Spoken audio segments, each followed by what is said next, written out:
Hello नमस्कार दोस्तों, स्वागत है आप सभी लोगों का एक बार फिर से भरसवा एकेडमी में। और आज की इस वीडियो में हम लोग प्रमेय 9.1 देखने वाले हैं। प्रमेय 9.1 को हम लोग सॉल्व करेंगे। तो इसको सॉल्व करने से पहले कुछ बातों को आप लोग को ध्यान में रखना होगा, ठीक है। जैसे पहले हम लोग क्वेश्चन को पढ़ लेते हैं, उसके बाद हम लोग कुछ और बेसिक जानकारी जानते हैं। जिन लोग को पता है बहुत अच्छी बात, नहीं पता है तो लोग भी जानेंगे। क्वेश्चन है कि एक ही आधार और एक ही समांतर रेखाओं के बीच स्थित समांतर चतुर्भुज क्षेत्रफल में बराबर है।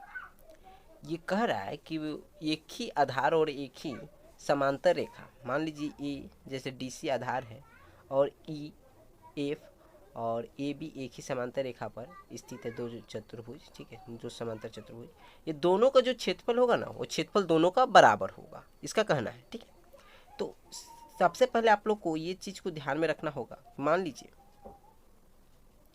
मान लीजिए कि एक हम लोग यहाँ पर समांतर चतुर्भुज बनाए, बोला कि एक ही आधार वाला क्या बोल रहे हैं, एक ही आधार और एक ही समांतर रेखाओं के बीच ये एक हमारा समांतर रेखा है, ठीक है। इसका समांतर ये है, पैरेलल है, ठीक है। इसका नाम हम लोग दे दिए क्या, सी डी दे दो या डी सी, ठीक है। ये हमारा एक समांतर चतुर्भुज है, थोड़ा सा और इधर ही जाएगा, ठीक है। और ये भी मान लीजिए कि थोड़ा सा इधर ही है, ठीक है, ओके। और दूसरा इसी पे एक और चतुर्भुज है जो ऐसे मैच किया हुआ है। और आप लोग को ये पता होगा, यहाँ पर पहले हम लोग इसको नाम दे देते ए बी सी डी, एक हमारा समांतर चतुर्भुज है, दूसरा हमारा ई एफ सी डी दूसरा समांतर चतुर्भुज हो जाएगा, ठीक है। ए बी सी डी पहला समांतर चतुर्भुज है और दूसरा समांतर चतुर्भुज क्या हो जाएगा, ई एफ सी डी, ठीक है। ये हमारा दूसरा समांतर चतुर्भुज है। तो अब बोल रहा है कि दोनों समांतर चतुर्भुज, और यहाँ पर आप लोग देखिएगा तो इसका आधार क्या है, सी डी या डी सी, ठीक है। आधार यही है ना, डी सी, ठीक है। आधार इसी को बोलते हैं जिसपे ये लोग स्थित है। ये दोनों समांतर इस चतुर्भुज का आधार क्या है, डीसी आधार है, और दो समांतर चतुर्भुज है, एक ए बी सी डी है और दूसरा ई एफ सी डी है। समझने का कोशिश कीजिएगा, ठीक है। तो यहाँ पर बोल रहा है कि दोनों समांतर चतुर्भुज जो है ना, दोनों क्या है, दोनों क्षेत्रफल में बराबर है, एक दूसरे को दोनों क्षेत्रफल में बराबर है। तो इसको हम लोग कैसे प्रूव करेंगे, तो प्रूफ करने के लिए हम लोग सबसे पहले जो चीज़ हम लोग लिए हैं, जैसे जो चीज़ दिया हुआ है, क्या दिया गया है कि समांतर चतुर्भुज, हम लोग मान लीजिए ए बी सी डी एक समांतर चतुर्भुज लिए, दूसरा ई एफ सी डी एक समांतर चतुर्भुज, उसी आधार को मानकर दूसरा समांतर चतुर्भुज, उसी समांतर रेखा किसको बोलते हैं, ये इसके समांतर रेखा है, ठीक है। ये इसके समांतर रेखा है, ये इसके समांतर रेखा, इस प्रकार समांतर रेखा होता है, ठीक है। मतलब एक ही समांतर रेखा, हमेशा याद रखिए समांतर रेखा, जैसे लाइन खींचा हुआ है ना, कॉपी में लाइन खींचा हुआ रहता है, समांतर रेखा रहता है। अब ये कभी भी मैच नहीं करेगा, कभी भी एक दूसरी रेखा को नहीं काट पाएगा, ठीक है। और यहाँ पर देखिएगा हम लोग क्या दिया गया में हम लोग क्या लिखेंगे, समांतर चतुर्भुज ए बी सी डी तथा ई एफ सी डी एक ही आधार सी डी पर स्थित है। जो समांतर चतुर्भुज आप दिया गया है, दो समांतर चतुर्भुज जो दिया गया है, वो दोनों समांतर चतुर्भुज ए बी सी डी और ई एफ सी डी दोनों एक ही आधार डी सी पर क्या है, स्थित है, ठीक है। हम लोग इसको बताएं। अब हम लोग को सिद्ध क्या करना है, area of A B C D और area of E F C D. हम आप लोग को बताए थे एरिया ऑफ, इसका मतलब क्या हो जा रहा है, area of A B C D और area of E F C D, इसका मतलब क्या होगा, area of A B C D और area of E F C D का मतलब क्या होगा। देखिए, एरिया का मतलब क्षेत्रफल of A B C D, चतुर्भुज ए बी सी डी का क्षेत्रफल, हिंदी में बोले चतुर्भुज ए बी सी डी का क्षेत्रफल बराबर क्या होगा, चतुर्भुज ई एफ सी डी का क्षेत्रफल, ई एफ सी डी का क्षेत्रफल, ठीक है। दोनों क्या है, आपस में बराबर है। इसी को हम लोग डायरेक्ट ये लिख देते area of, area A R का मतलब एरिया हो जाता है ए आर ई ए, ठीक है। नहीं समझ में आ रहा हो टेंशन मत लीजिए, अगर कुछ आप लोग को अभी भी डाउट रह रहा हो तो कमेंट कीजिएगा, ठीक है। तो ए बी सी डी का क्षेत्रफल ई एफ सी डी के क्षेत्रफल का क्या है, बराबर होने चाहिए, ये हम लोग को सिद्ध करना है। चलिए हम लोग सिद्ध करते हैं। तो यहाँ पर आप लोग देख पा रहे होंगे कि अभी हमारे पास मान लीजिए हम ये दोनों, ये जो समांतर चतुर्भुज दो ठो बना हुआ है, ये दोनों में कॉमन चीज़ क्या है, कॉमन चीज़ जो दोनों में मैच कर रहा हो वो क्या है, ये वाला है, ये वाला कॉमन है ना, ये वाला कॉमन है, E B C D common है, E B C D common है, चतुर्भुज ई बी सी डी क्या है, कॉमन हो जाएगा। अब देखिएगा कि दोनों तरफ एक एक ठो त्रिभुज हम लोग को मिल रहा है, इधर एक त्रिभुज मिल रहा है ए डी ई त्रिभुज इधर मिल जाएगा, ठीक है। अब इधर बी BCF त्रिभुज इधर मिल जाएगा, त्रिभुज BCF इधर त्रिभुज क्या मिला ADE, ठीक है। दोनों तरफ आप लोग को त्रिभुज देखने को मिल रहा है। ओके, तो अब हम लोग को दोनों त्रिभुज को अगर हम लोग प्रूफ कर दे कि दोनों त्रिभुज क्या एक दूसरे का बराबर है, तो हम लोग आसानी से इसको प्रूफ कर पाएंगे कि ये समांतर चतुर्भुज और इसके समांतर चतुर्भुज का क्षेत्रफल भी बराबर होगा, ठीक है। तो AD, अब त्रिभुज ADE तथा त्रिभुज BCF से इसको और इसमें देखते हैं क्या चीज़ मिलता है हम लोग को।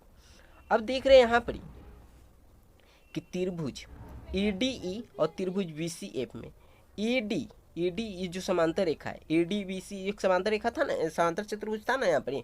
तो ABCD समांतर चतुर्भुज में AD और BC क्या होगा, बराबर होगा, क्योंकि समांतर चतुर्भुज का हमको पता है कि समांतर चतुर्भुज के सामने के जो भुजा होती है क्या होती है, बराबर होती है। तो समांतर चतुर्भुज की सम्मुख भुजा, ऐसे ये हम लोग लिखे हैं कि AD बराबर क्या होगा, BC होगा, ठीक है।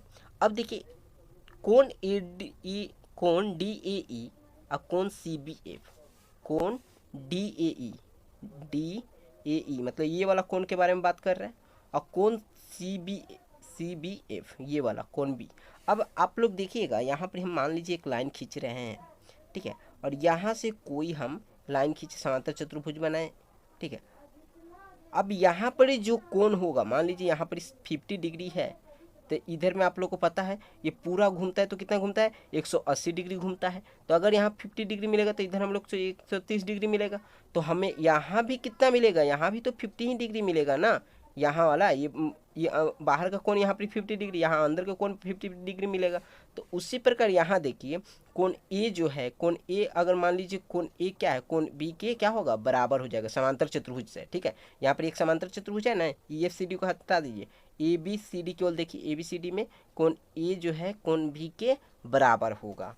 तो यहाँ पर लिखा हुआ है कि कोण DAE इसी के कोण A के लिए लिखा है कोण BCF के बराबर है। क्यों बराबर है, संगत कोण, क्योंकि दोनों का कोण क्या होगा, बराबर होगा। यहाँ पर देखिए समांतर चतुर्भुज के जो कोण रहेंगे, ठीक है, वो बराबर रहेगा, ठीक है। आगे देखिएगा AED और कोण BFC, कोण AED। अब ये जो कोण है, ये कोण किसके बराबर हो जाएगा, इसके बराबर हो जाएगा, क्योंकि चतुर्भुज EFCD में, चतुर्भुज EFCD का ये लाइन है ना, तो इसमें हमारा कौन सा कोण बराबर हो जाएगा, ये वाला F वाला कोण बराबर हो जाएगा। मान लीजिए यहाँ पर 50 डिग्री होगा, तो यहाँ पर भी क्या होगा, 50 डिग्री होगा। ये मान लेना है, जरूरी नहीं है कि 50 डिग्री होगा, ठीक है। तो ये 50 डिग्री का कोई मतलब ही नहीं है यहाँ पर। यहाँ दोनों कोण बराबर है, इसलिए हम आपको बता रहे हैं कि ये दोनों के दोनों कोण क्या हो जाएंगे, बराबर हो जाएंगे, ठीक है। आगे बढ़ते हैं हम लोग।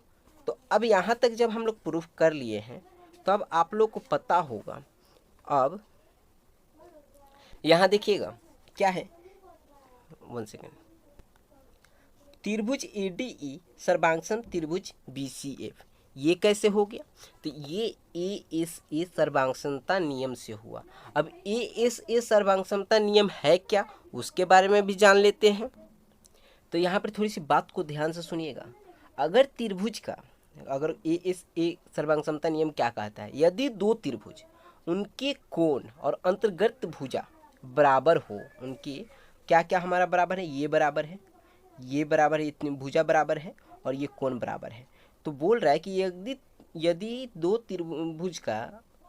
त्रिभुज का दो कोण और उनके अंतर्गत भुजा दूसरे त्रिभुज के दो कोण, ये पहला कोण और ये दूसरा कोण, और उसके अंतर्गत भुजा के बराबर हो, तो उसे ही हम लोग क्या कहते हैं, वो दोनों त्रिभुज क्या होंगे, एक दूसरे के सर्वांगसम होंगे। तो सर्वांगसमता नियम से हम लोग लिख दिए कि त्रिभुज ADE जो है वो BCF के बराबर है। मतलब ADE को हम लोग उठाकर इसके ऊपर रख दे तो ये ढक जाएगा। और अगर मान लीजिए कोई चीज़ सर्वांगसम है, अगर त्रिभुज ADE BCF के सर्वांगसम है, तो दोनों का क्षेत्रफल भी क्या होगा, क्षेत्रफल भी बराबर होगा। ये पिछले वाले वीडियो में हम आप लोग को बताए थे, अगर वो आप नहीं देखे तो जाकर देख लीजिएगा, ठीक है।